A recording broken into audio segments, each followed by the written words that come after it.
జై శ్రీమన్నారాయణ. జ్ఞానానందవయం దేవం నిర్మలాస్ఫటికాకృతిం ఆధారం సర్వవిద్యానాం హయగ్రీవం పాస్పయ ఆపదాపహర్తారం ధాతారం సర్వసంపదాం లోకాభిరామం శ్రీరామం భూయో భూయో నమామ్యం. మనము ఈ వీడియోలో సెప్టెంబర్ నెల ద్వాదశ రాశుల వారి యొక్క ఫలితాల గురించి మనం తెలుసుకుందాం. ఈ మాస ఫలితాల్లో ముఖ్యంగా రవి, కుజ, శుక్ర, బుధ గ్రహాలు ప్రముఖమైన పాత్రను వహిస్తాయి. ఆ గ్రహాలు ఏ స్థానాలుంటే శుభ ఫలితాలు ఇస్తాయి, ఏ స్థానాలుంటే అశుభ ఫలితాలు ఇస్తాయి అనే దాని గురించి మనం ఇప్పుడు తెలుసుకుందాం. ఒక మాసం తమకు అనుకూలమా ప్రతికూలమా అని గమనించేందుకు రవి, కుజ, శుక్ర, బుధ గ్రహాలను గమనించడం అనేది సాంప్రదాయం. సూర్యుడు 3, 6, 10, 11 రాశిలో సంచరించే సమయంలో మాత్రమే శుభ ఫలితాలను ఇస్తాడు. మిగిలిన సమయాల్లో అతడు సంచరించే రాశి దృష్టి ఉన్న సప్తమ రాశి విషయంలో జాగ్రత్తలు అనేవి తీసుకోవాలి. వేరువేరు జన్మరాశుల వారికి రవి సంచరిస్తున్న రాశి దృష్టి ఉన్నటువంటి రాశులు ఏ భావాలైతాయో గమనించి వానికి అనుకూలమైన ఫలితాలను నిర్దేశించాల్సి ఉంటుంది. రవి గోచారంలో వ్యతిరేకంగా ఉన్న సమయంలో అధికార ప్రభుత్వ సంబంధమైన సమస్యలు, అనారోగ్య లోపాలకు, మానసికమైన ఒత్తిడులకు అధికమైన అవకాశం అనేది ఉంటుంది. అదేవిధంగా కుజుడు గోచారంలో అననుకూలమైన రాశిలో సంచరిస్తుంటే చిన్న చిన్న ప్రమాదాలు, ఒత్తిడులు, శరీరకమైన అనారోగ్యాలు, నొప్పులకు అవకాశం అనేది అధికంగా ఉంటుంది. అంతేకాకుండా సామాజికంగా అప్పులు పెరగడం, శత్రుత్వాలు అధికం కావడం కూడా ఉంటుంది. తగిన దాన ధర్మాలు అవసరము అవుతాయి. 3, 6, 11 రాశుల్లో మాత్రమే శుభ ఫలితాలను కుజుడు ఇచ్చినప్పటికీ తాను సంచరిస్తున్న రాశి దృష్టి ఉన్నటువంటి 4, 7, 8 రాశులను కూడా ఫలితాల విషయంలో లెక్కలోకి తీసుకోవాలి. బుధుడు గోచారంలో అననుకూలమైన ప్రదేశాల్లో ఉన్నప్పుడు, అంటే వ్యతిరేక స్థానాల్లో ఉన్నప్పుడు వ్యాపారాదుల్లో లోపాలకు అధికమైన అవకాశం అనేది ఉంటుంది. ఎక్కువగా నష్టాలు వచ్చే అవకాశం అనేది ఉంటుంది. పెట్టుబడులు అనేవి ఫలించవు, స్ఫురణ శక్తి అనేది లోపిస్తుంది, శారీరక చైతన్యం తగ్గిపోయే అవకాశాలు సూచనలు కూడా ఉన్నాయి. కొంత బలహీన మనస్తత్వం, ఆలోచన తత్వంలో లోపాలకు అవకాశం అనేది ఎక్కువగా ఉంటుంది. రోగ నిరోధక శక్తి లోపించడం వల్ల కలిగే సమస్యలు పెరుగుతాయి. బుధుడు 2, 4, 6, 8, 10, 11 స్థానాల్లో శుభ ఫలితాలను ఇస్తాడు. తాను చూస్తున్న భావాలకు కూడా శుభాన్ని ఇస్తాడు. శుక్రుడు అధిక స్థానాల్లో గోచారిత్యా అనుకూలంగానే ఉన్నప్పటికీ బలహీనమైన గోచార ఫలితాలనిచ్చే స్థానంలో మనోభిష్టాలు నెరవేరక ఇబ్బంది పడుతూ ఉంటారు. శుక్రుడు ఒక రాశిలో సంచరించే కాలంలో మానసికమైన వ్యవహారాలు, ఆకర్షణలలో లోపాలు, ఇబ్బందులకు అవకాశం అనేది ఉంటుంది. శరీరంలో హార్మోన్ల లోపాలు అనేవి ఏర్పడతాయి. సమతుల్యమైన భావాలు దెబ్బతింటాయి. శుక్రుని విషయంలో 6, 7, 10 రాశుల సంచారం మాత్రం చాలా లోపమైనది. 6వ స్థానం సంచారం అధికమైన లోపంగా పరిగణిస్తారు. భార్యాభర్తల మధ్యలో అభిప్రాయ భేదాలకు కూడా ఇటువంటి అంశాలు కారణమవుతాయి. మానసికమైన ఒత్తిడి తీవ్రంగా ఉంటుంది. ఒక నెల రోజులు కొంత ఎక్కువ తక్కువలతో కూడుకున్న రోజుల్లో సంచరించే గ్రహాలు ఇవి. అందువల్ల వీటి ద్వారా కలిగే ఫలితాలు ఆ మాసాదులకు చెంది ఉంటాయి. అయితే శుభ సమయంలో కార్యక్రమం ప్రారంభించి పూర్తి చేయడానికి ఇటువంటి అనుకూల గ్రహ సంచారాల వల్ల ఫలితం అనేది అధికంగా ఉంటుంది. జై శ్రీమన్నారాయణ. జ్ఞానానందమయం దేవం నిర్మలా స్ఫటికాకృతం ఆధారం సర్వవిద్యానాం హయగ్రీవం ఉపాస్మే. మనము సెప్టెంబర్ నెల మాస ఫలితాలు తెలుసుకుంటున్నాం. అందులో భాగంగా ఈరోజు వృశ్చిక రాశి వారి యొక్క మాస ఫలితాలు తెలుసుకుందాం. రవి యొక్క ఫలితాలు. వృశ్చిక రాశి వారికి రవి సెప్టెంబర్ 1 నుంచి 16 వరకు 10వ స్థానంలోనూ, సెప్టెంబర్ 17 నుంచి 30 వరకు లాభస్థానంలోనూ సంచరిస్తున్నాడు.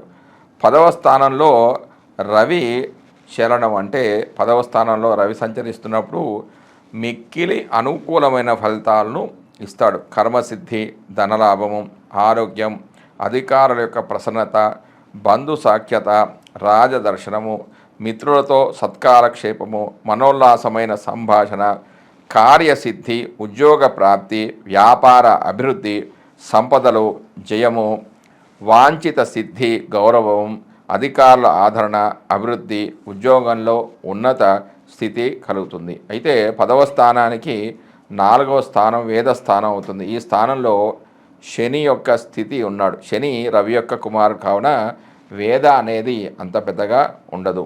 ఈ రాశిలో 100% రవి శుభ ఫలితాలు ఇస్తాడు. అంతేకాకుండా ఈ రాశిలో రవి రజతమూర్తిగా ఉంటున్నాడు. అంటే ఒక పాపగ్రహం అనేది రజతమూర్తిగా ఉంటే శుభ ఫలితాలను ఇవ్వడం జరుగుతుంది. తర్వాత 17 నుంచి 30 వరకు 11లో సంచారం చేస్తున్నాడు. అంటే లాభస్థానంలో సంచారం చేస్తున్నాడు. ఇది కూడా మంచి శుభస్థానమే. అనేక రకాలైన లాభాలు ఉంటాయి. వివాహ శుభకార్యాలు, ఆనందము, ఉత్సాహము, రుచికరమైన ఆహారం లభిస్తుంది. గౌరవ మర్యాదలకు ఎలాంటి లోట్లు ఉండదు. సంపద, ఉన్నత పదవి, జయము, సంతానం ద్వారా సుఖం అనేది లభిస్తుంది. ఈ స్థానం రవికి సమక్షేత్రం కావడం వల్ల ఈ రాశిలో రవి లోహమూర్తిగా సంచరిస్తూ ఉండడం వల్ల కేవలం 50% మాత్రమే శుభ ఫలితాలు జాతకుడు పొందే అవకాశం ఉంది. తర్వాత కుజుడు యొక్క ఫలితాలు. వృశ్చిక రాశి వారికి కుజుడు సెప్టెంబర్ 1 నుంచి 30 వరకు అంటే నెల మొత్తం కూడా అష్టమంలో సంచారం చేస్తున్నాడు. కుజుడు జన్మరాశి నుంచి 8వ రాశిలో సంచరించే కాలంలో స్థిర చిత్తత, స్థిర నివాసం అనేది ఉండదు. వ్యర్థ సంచారం చేస్తాడు. అనారోగ్యం అనేది కలుగుతుంది. అనారోగ్యం జరుగుతుంది, తీవ్రతరం కూడా అవుతుంది. శస్త్రచికిత్సకు కూడా గురి కావచ్చు. అంటే ఆపరేషన్ జరిగే అవకాశం కూడా ఉంది. రుణ బాధలు అనేవి ఎక్కువగా ఉంటాయి. ఆదాయం కన్నా ఖర్చు అనేది ఎక్కువగా ఉంటుంది. అనుకున్నవి సాధించలేక బాధపడవలసి వస్తుంది. ప్రతిదీ చేతికి అందినట్టుగా అంది దూరం అవుతూ ఉంది. కలత్రానికి అనారోగ్య సమస్య అనేది ఉంటుంది.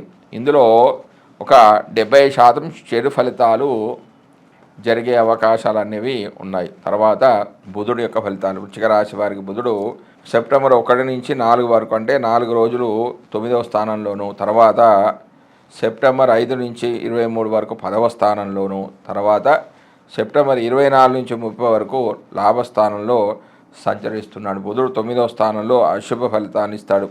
అవి ఈ విధంగా ఉన్నాయి. కీర్తిభంగం కలగడం, విఘ్నాలు కలగడం, సోమరితనము, పిత్త వ్యాధులు కలగడం, ఇతరులకు అపకారం చెయ్యాలి అనే ఒక ఆలోచన రావడం జరుగుతాయి. 10వ స్థానంలో ఏ ఉన్నత పదవులు సంఘంలో గౌరవాన్ని అందిస్తాయి. అంటే 4 రోజుల తర్వాత అంటే 5వ తారీఖు నుంచి 23వ తారీఖు వరకు 10వ స్థానంలో సంచరిస్తున్న సందర్భంలో ఉన్నత పదవులు అనేది పొందుతారు. సంఘంలో గౌరవాన్ని పొందుతారు.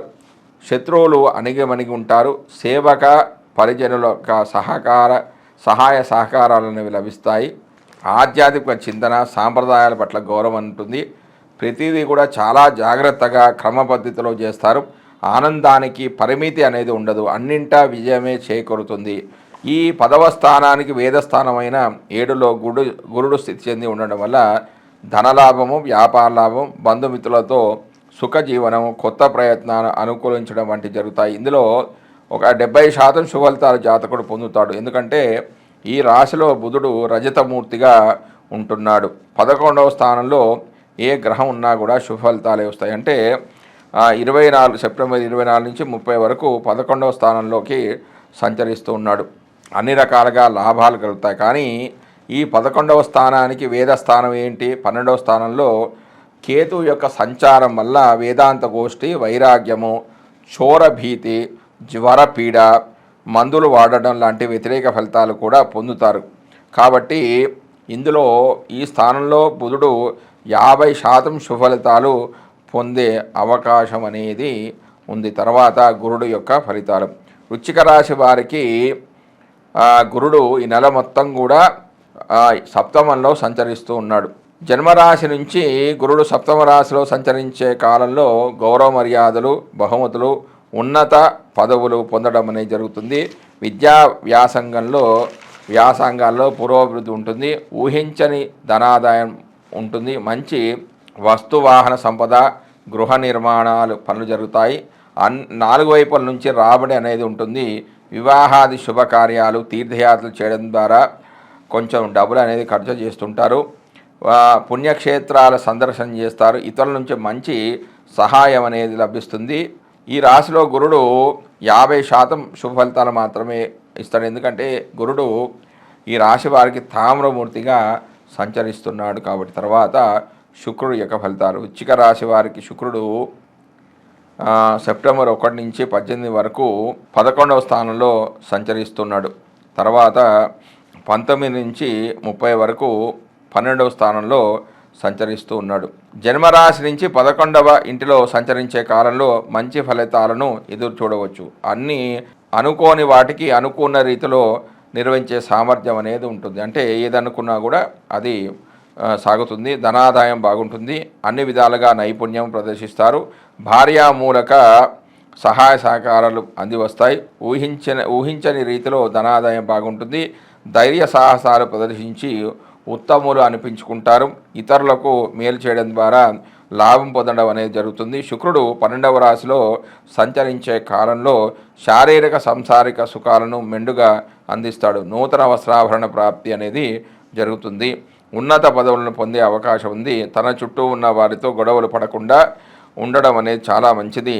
మంచి వాహన యోగంతో పాటుగా అధిక ఖర్చులు కూడా ఉంటాయి. అంటే ఈ 2 స్థానాల్లో సంచరించే సమయంలో అంటే ఈ రాశి వారికి శుక్రుడు శుభ ఫలితాలనే ఇస్తాడు. ఎందుకంటే ఈ స్థానాల్లో శుక్రుడు సువర్ణమూర్తిగా ఉంటున్నాడు కాబట్టి. తర్వాత శని యొక్క ఫలితాలు. శని వృశ్చిక రాశి వారికి ఈ నెల మొత్తం కూడా 4వ స్థానంలో సంచరిస్తున్నాడు. జన్మరాశి నుండి 4వ స్థానంలో సంచరించే సమయంలో శని అసలు మంచి ఫలితాలని ఇవ్వడం. వారసత్వంగా వచ్చిన ఆస్తులను అమ్ముకోవడం, విదేశాలకు వెళ్ళడం, అధికారుల ఆగ్రహానికి గురి కావడం, అత్యధికంగా ఖర్చులు చేయడం, కుటుంబ సభ్యులతో గొడవలు కావడం, గుండె జబ్బు, కీళ్ళ నొప్పులు, పశువుల వలన కీడు, అవమానాలు జరగడం, అపనిందలు జరుగుతాయి. ఇది 4వ స్థానం అనేది సుఖస్థానం కాబట్టి అన్ని విధాలుగా సుఖాలకు అనేది చేటు అనేది ఉంటుంది. జీవితంలో ఏదో ఒక లోపం అనేది ఉంటుంది. కానీ శనికి ఈ స్థానం మూల త్రికోణ కావడం చేత మరి అంతగా చెడు ఫలితాలు అన్నవి ఉండకపోవచ్చు. తర్వాత రాహు యొక్క ఫలితాలు. వృశ్చిక రాశి వారికి రాహు ఈ నెల మొత్తం కూడా 5వ స్థానంలో సంచరిస్తూ ఉన్నాడు. సంతాన సౌఖ్యలోపము ఏర్పడుతుంది. మనశ్శాంతికి భంగం అనేది ఏర్పడుతుంది. ఇది పంచం అనేది పుత్రస్థానం కాబట్టి పుత్రులతో వినోదాలు ఏర్పడతాయి. భోజన సౌఖ్యం అనేది కూడా ఉంటుంది. వీటితో పాటుగా అతి తక్కువగా అనుకూల ఫలితాలు పొందే అవకాశం ఉంది. కారణం ఏంటంటే 5వ స్థానానికి వేద స్థానమైన 11లో కేతువు స్థితి ఉండడం వల్ల కొంత వేదాంతపరమైన గోష్ఠి, వైరాగ్యము, దొంగల భయము, మృగబాధ, జ్వరపీడ, మందులు వాడడం లాంటివి జరిగే అవకాశం ఉంది. ఇందులో ఒక 70% శుభఫలితాలు పొందుతారు. ఎందుకంటే ఈ రాశి వారికి రాహు తామ్రమూర్తిగా ఉన్నాడు కాబట్టి. తర్వాత కేతువు యొక్క ఫలితాలు. కేతువు వృశ్చిక రాశి వారికి ఈ నెల మొత్తం కూడా 12వ స్థానంలో సంచరిస్తూ ఉన్నాడు. 12వ స్థానంలో సంచరించడం వల్ల దారిద్రము, ధననాశనం కావడం, నేత్రాలకు సంబంధించిన వ్యాధులు రావడం, శత్రు భయము ఉంటుంది. అన్ని కార్యాలకు విఘ్నాలు ఏర్పడతాయి. ఏ పనులు కూడా జరిగే అవకాశాలు చాలా ఉంటాయి. స్థాన చలనం కలుగుతుంది. అంటే ఒక దగ్గర నుంచి ఇంకో దగ్గరికి వెళ్ళి అక్కడ ఉద్యోగం చేయాల్సిన పరిస్థితులు అనేవి ఉంటాయి. రావలసిన లాభాలకి ఆటంకాలు అనేవి ఏర్పడతాయి. అనవసరమైన ప్రయాణాలు వంటివి జరుగుతాయి. ఇక ఇందులో ఉన్న నక్షత్రాలు ఏంటి? విశాఖ, అనురాధ, జ్యేష్ఠ. విశాఖ అనేది గురువు యొక్క నక్షత్రం. అనురాధ అనేది శనికి, జ్యేష్ఠ అనేది బుధుడికి సంబంధించిన నక్షత్రం. కాబట్టి వృశ్చిక నక్షత్రానికి, వృశ్చిక రాశికి అధిపతి కుజుడు కాబట్టి ఈ జాతకులు కుజుడికి రెమెడీస్ చేసుకోవాలంటే ప్రతి మంగళవారం కూడా కుజుడికి సంబంధించిన అంటే కుజుడు నరసింహస్వామి పూజ చేసుకున్నా కూడా ఫలితాలు మంచిగా ఉంటాయి. కాబట్టి కరావలంబ స్తోత్రాన్ని పారాయణం చేసుకోవాలి. మరియు ప్రతి మంగళవారం నరసింహస్వామి గుడికి వెళ్ళి అక్కడ అర్చన చేయించుకుంటే మంచి ఫలితాలు అనేవి ఉంటాయి.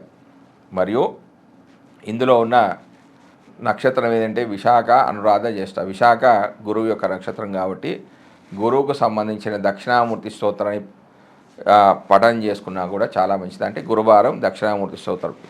తర్వాత ఉన్న ఇంకో నక్షత్రం ఏంటంటే అనురాధ. అనురాధ అంటే శని కాబట్టి వెంకటేశ్వర స్వామికి ప్రతిరోజు కూడా సుప్రభాతం చదువుకుంటే కూడా చాలా మంచిది. 7 శనివారాల వ్రతాన్ని ఆచరిస్తే కూడా మంచి ఫలితాలు వస్తాయి. తర్వాత విశాఖ, అనురాధ, జ్యేష్ఠ నక్షత్రానికి అధిపతి ఎవరు? బుధుడు కాబట్టి వీరు కూడా విష్ణు సహస్రనామ పారాయణం చేసుకున్న మరియు గణపతికి పూజ చేసుకున్నా కూడా చాలా మంచిది. మరియు ప్రతి బుధవారం బుధహోర సమయంలో నవగ్రహ ప్రదక్షిణ చేసుకోవడం, ఆవుకి పచ్చగడ్డిని ఆహారంగా తినిపించడం, బుధవారం రోజున ఆకుపచ్చ వస్త్రాలు ధరించినా కూడా ఈ నక్షత్ర జాతకులకి మంచి ఫలితాలు ఉంటాయి. అంటే ఆ నక్షత్రాధిపతికి మరియు రాశాధిపతికి సంబంధించిన రెమెడీస్ అనేవి చేసుకున్నట్లయితే వీరికి ఉత్తమమైన ఫలితాలు వచ్చే అవకాశం అనేది ఉంది. జై శ్రీమన్నారాయణ.